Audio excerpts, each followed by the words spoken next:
Live. Okay. Derek, we're good to start. Okay, great. Thanks. So welcome everybody to our UIA board meeting this morning. I do have a 9 o'clock appointment, Roger, so I'm going to try to see if we can hustle along a little bit. But anyway, sorry about that. So jumping into the agenda has, if everyone's had a chance to review the February 10th minutes, I'd entertain an approval on those, a motion for approval. I move that we approve the minutes of February 10th. Thank you, Brenda. Is there a second? I'll Second. second. Okay. You can have it. We'll give it to Mayor Lundberg. Thank you. All in favor of the minutes, please say aye. Aye. Aye. Any opposed? Okay, thank you. Okay, Jason, we'll turn the time over to you for the tentative budget presentation. All right, thank you, Derek. I'll hurry and share my screen. Let's see here. Here we go.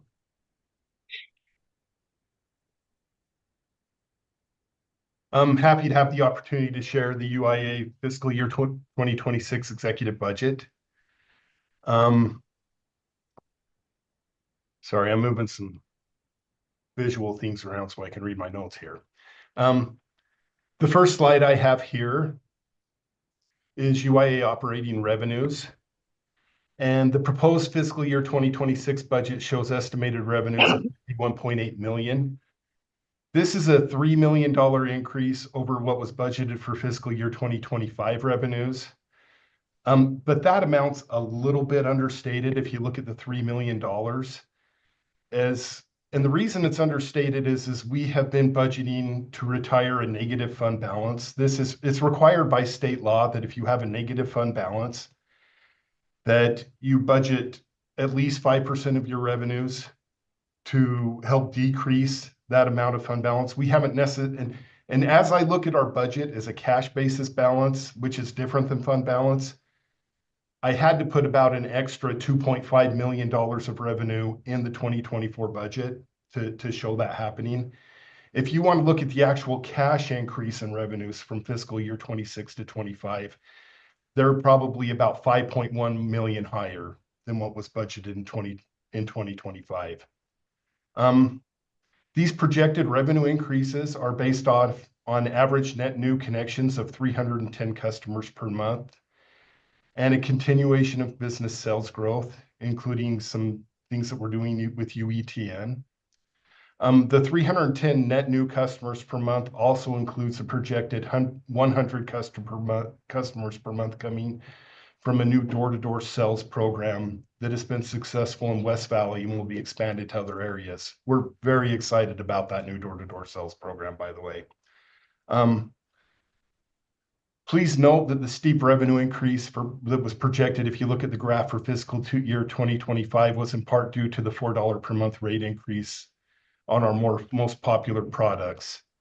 There is no budgeted rate increase in the fiscal year 2026 budget. UIA operating expenses. The proposed fiscal year 2026 UIA operating expenses exceed the fiscal year 2025 budgeted expenses by about $6.3 million. Approximately $700,000 of this is related to fees that are paid directly to Utopia. So that will be helping out Utopia, our sister company also. The largest increase that we see each year is related to debt service, and which increase is projected at $4.2 million over fiscal year 2025. And I'm very happy to say that this is the final year of 3 consecutive years that we will see debt service payments increase by over $4 million per year. I personally am very excited about this because I believe the revenue growth can still be there in the future with lower debt service increases. That's what we're hoping for after fiscal year 2026.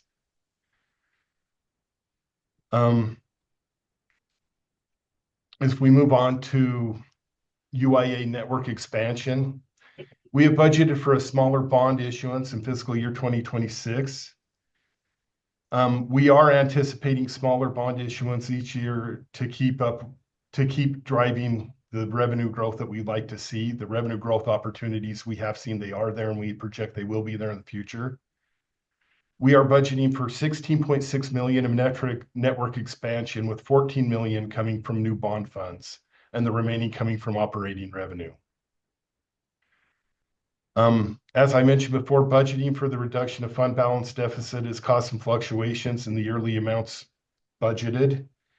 I look forward, I'm hoping in fiscal year 2025 for the fund balance deficit to actually become positive. And so these things that look a little bit irregular when you look at the budget, it will make yearly comparisons more apple to apples as we look at it in the next couple of years. So I'm excited about that. The last thing I have on here, and this is something that comes from Utopia, not UIA, but I know it's very important to both boards and the goals that we have. If you look at the fiscal year 2025 distribution to cities from Utopia to cities, it's about $4.6 million. We're proposing to increase that by $318,750. This equals the amount that bond payments in Utopia will be increasing to cities with the monthly bond payments that they are making to help cover bond payments. So we are going to be covering that increase in the budget. That's the last slide. I have any questions or comments that you guys would like to ask about the proposed fiscal year 2026 budget?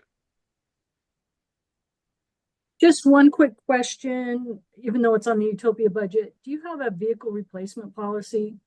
Because you're replacing, I can't remember the exact number, but quite a few. And I'm just curious what your replacement policy is. Is Jeff on? No, he's traveling right now. Oh, we do have a vehicle replacement policy, and it's at a certain number of miles, and we're trying to do a certain number of vehicles per year based on miles. I would be happy to send that. I don't want to tell you wrong. Okay. But I will send that out to the entire board if they want. And I think we adopted what West Valley City had, because they have a fleet management group over there that actually does a lot of maintenance and other stuff for us, which is fantastic. And, you know, they kind of told us, hey, this is what we find, you know, your best resale value is this many years and miles and whatever. So yeah, we auction them off when they get to a certain point and replace them. But there's very specific triggers, but it's all based right off of what West Valley City is doing. And the guys or the people, could be women, the people getting the big Tundras, they're what I would call worker bees. They're the ones that have to have all their tools and stuff in the back. And okay, just checking on that. Most of our vehicles are in our field service and locator groups, although there are some engineering vehicles that we also have because our engineers spend a lot of time in the huts. Yeah, that makes sense. Yeah. So yeah, the pickup trucks are technicians generally with a lot of equipment, and then you'll see a ton of RAV4s around because the locators don't use much gear, and they're cheaper and hold their value better and resell as well. So yeah, we cater the vehicle to the purpose and try to be efficient with that. Perfect. Thank you. Okay, thank you, Brenda, for your questions. Anyone else have any questions for Jason on the tentative budget?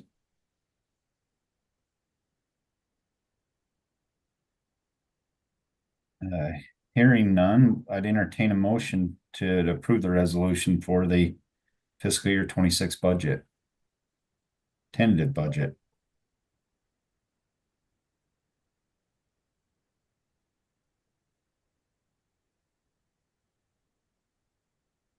I'll move that we approve the resolution to adopt the tentative budget for fiscal year 2026. Thank you, Brenda. Is there a second?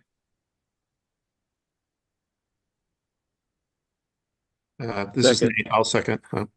Nate or me, either one. And this is Okay. also setting a public hearing as well.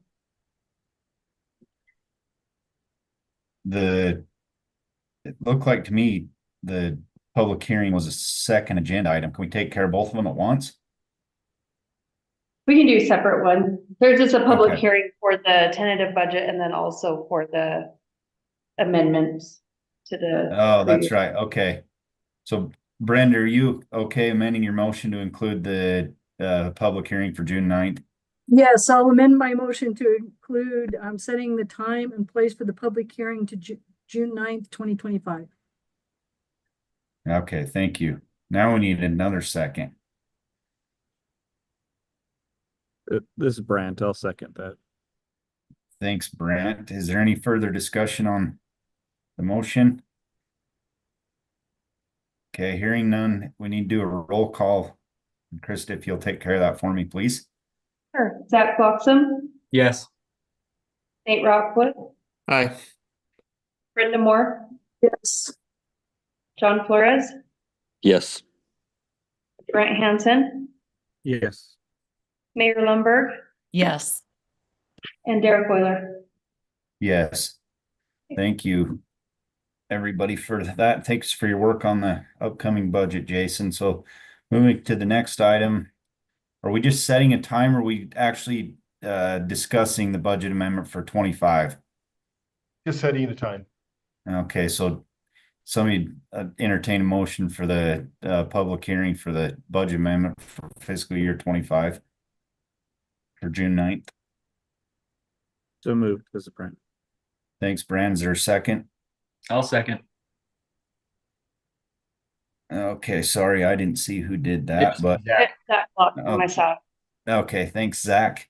Is this a resolution? No, No. do we need to roll call this? We can just aye it. You don't need a roll call. Okay, all in favor, please say aye. Aye. Any opposed? Okay, thank you. That motion passes. Now I'll turn the time over to Jason for a financial update. Share my screen again here really quick.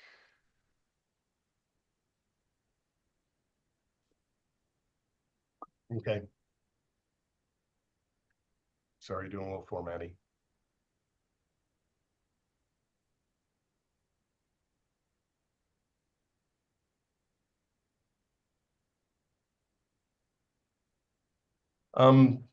This is our operating update for April. It's based off February 28th year-end numbers, or February 8th, 28th month-end numbers, projected out through the end of the year. They've been projected conservatively. If you look at residential transport, business transport, and fiber lease revenue, I'm showing them all somewhere between 100,000 and 200,000 lower than what we have budgeted. But really all I've done there is take the previous month's revenue and projected that same amount out through the end of the year. And that doesn't take into account any growth that we're going to see over March, April, and May and June.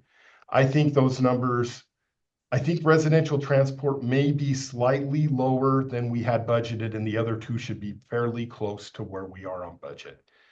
And realistically, the reason that residential transport may be $50,000 lower is because we did the rate increase about a month later than what I had planned to do in the original budget.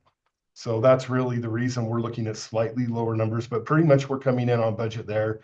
If you look at miscellaneous revenue coming in $2.3 million lower, that has to do with budgeting for negative fund balance. That's basically why that is. So we'll come lower there, but we also won't have a decrease of fund balance line hit the same. So that really is not affecting cash and not affecting anything. Other than that, things are pretty much on budget. Capital projects, I know we're showing that they'll come in at about $353,000 under budget. I don't think that's actually true, because usually we have a little bit of lag in those invoices being recorded. But that being said, we also, if you were to look at revenue coming in from the bonds, we'd only projected for, I believe, we had projected for less money being available than we actually bonded for. We bonded for more money than what we said. So the year-end budget revision that you're going to see is probably going to be higher capital projects and higher bond revenue funds coming in. It's probably mostly what you're going to see on that. Any questions on the financial analysis and the budget update? If not, and sorry to move fast, just interrupt me if you want. But I'm going to look at the revenue charts next and look at where the revenue charts are for the year. If you look at combined monthly recurring revenue, the red line here is actually, this is UIA. You'll see a slight dip in February. This slight dip is we found a $40,000 billing error that was over 6 or 7 months to one of our larger customers that we had been charging more than they actually owed. So we saw a slight dip, but in March, you're going to see a great big increase that more than makes up for that dip because it was a one-time thing. Other than that, our revenue growth still looking good. And even with that, January and February are our slowest months of the year every year. And it's about to turn. So come our next chart, if we're looking at March and April, you're going to see a significant revenue turn, and it's going to be to the positive. And frankly, these revenue numbers are still very good. Additionally, kind of the same thing you're looking at here with the monthly revenue for UIA versus bond payments that we're making, including the last bond payment. You'll see the slight dip in February. That's related to the one-time increase, but next month, I mean, we're going to be at 4 million a month here, probably on the next graph that we see, or pretty close to that. So pretty excited to cross that threshold. Any other questions about the financial update? Okay, thank you, Jason. Appreciate that. Obviously, way positive stuff going on there. That's exciting. So, yeah, if there's no other questions for Jason, we'll turn the time over back to Roger for a subscriber report. Yep, I know we've got limited time, so we'll keep it short, but obviously we continue to grow customers. We see certain kind of anomalies here and there. We've seen increased competition from quantum fiber in some of our markets as they upgraded their copper to fiber. And then after they do that, they send in door-to-door marketing. And so we've seen some individual cities dip. And then as soon as that campaign is gone, they come back. And it really isn't even showing up as a blip on our overall growth. But we'll just kind of see these localized events. That's something we're watching closely just because there's rumors that AT&T is in talks to buy out quantum fiber for $5.5 billion. So that would be interesting, I guess, to see that happen. But that's not, again, that's the discussion. They haven't closed or confirmed that they're going to move forward with that. That's just kind of where negotiations are at. But over the long term, we get those customers back once the campaign is out. We had the rate increase, and so we were a little worried about that and the impact, and we just haven't seen, there was no dip in customers associated with that. You know, we can find some individual people that were a little bit upset, but generally we're still maintaining a competitive position in the market. I think that there's still some headroom there, but we don't want to push that too much. In general, we'd love to have lower rates and have higher take rates just to benefit more people in our communities. But there was the necessity of raising rates.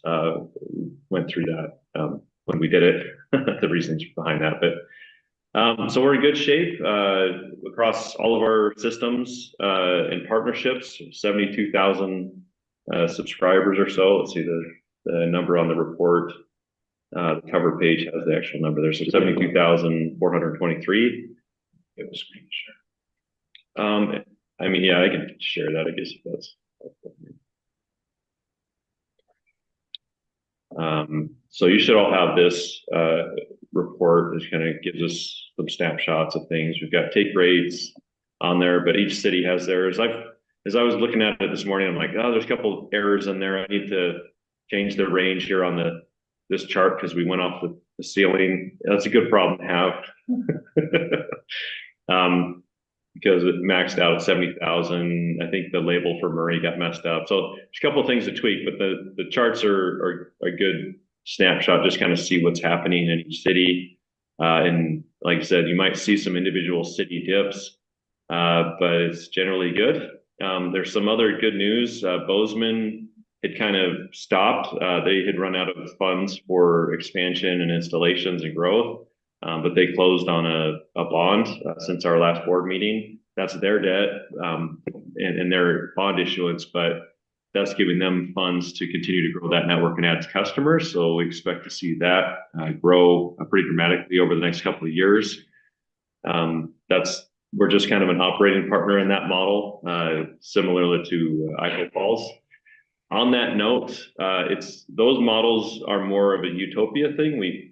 Because there's no debt, and UIA is largely used as a financing mechanism to projects. That falls onto the utopia side of things and it impacts them more. Although it's all us, right? It's very similar city membership and it's the same staff involved.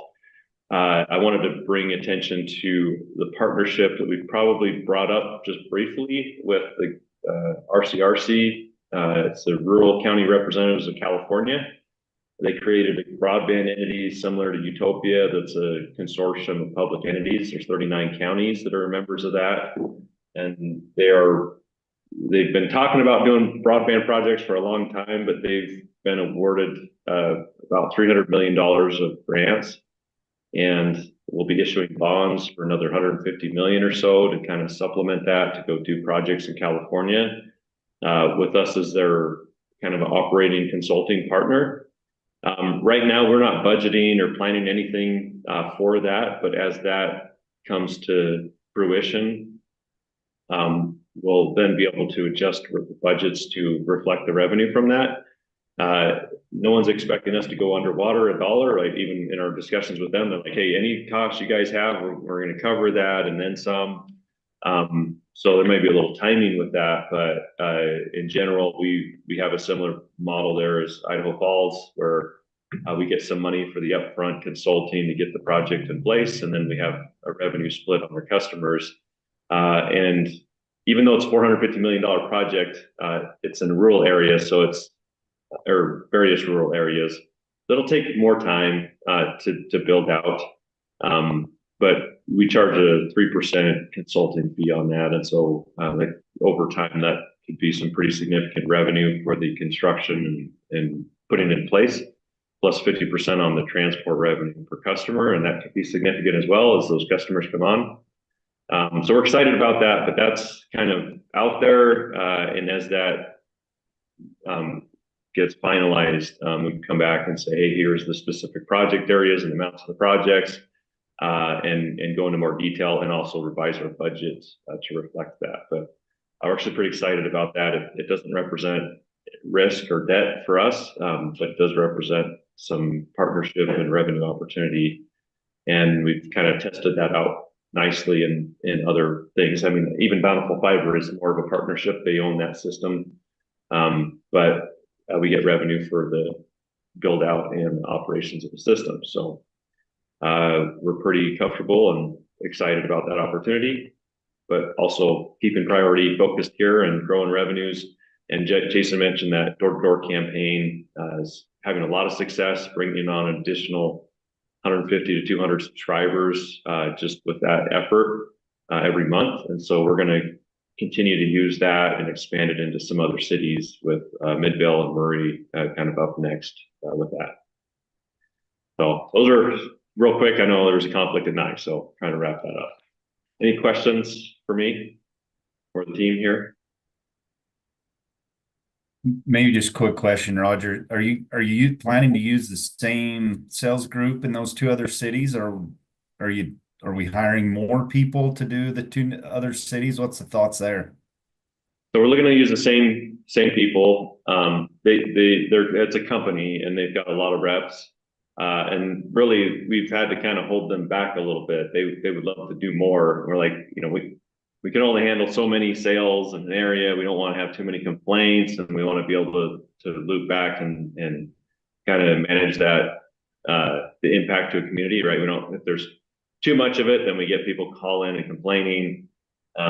So that their effort right now seems to be about the right balance, where we've decreased the number of complaints, but continue to push and get about 200 sales a month.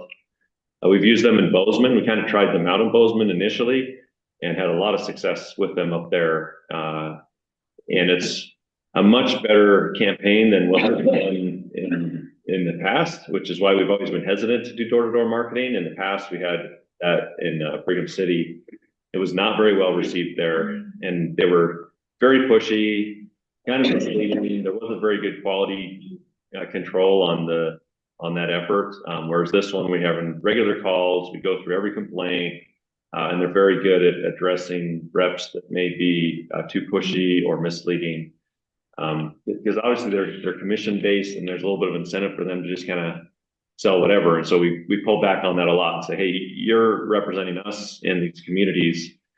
So the quality control and avoiding complaints is very important to us, but still is being a very effective tool to grow our revenues and really just the outreach. There's a lot of people out there that would sign up for the service, but just seeing an ad isn't enough, right? They need someone who can talk through, you know, the choice of providers and what it's going to look like when they come into their home. Like that face-to-face interaction gets a lot of people that just through every other method will never get that person to sign up, even if it's the best option for them and they would otherwise. So it helps a lot more with, you know, older populations or just people that are worried about the impact of the install or how to move their internet over to a different provider, all those things. Just, you can't solve those with a flyer or an ad or other things. And so we've found that really effective to have that very detailed or just more intimate relationship at the front door with somebody to talk through their concerns. Well, great. Thank you. Sorry for rushing. If I rushed anybody today, sorry. I got a meeting starting here quick. So I appreciate everybody's help today and input and everyone joining that had other things on their calendar today. So with that, I'd entertain a motion to adjourn unless someone else has anything we need to bring up. Motion to adjourn. Thank you, Mayor. Is there a second? I'll second. Thanks, Brenda. All in favor, please say aye. Aye. Aye. Aye. Okay, thank you. Thanks, everybody. See you in June.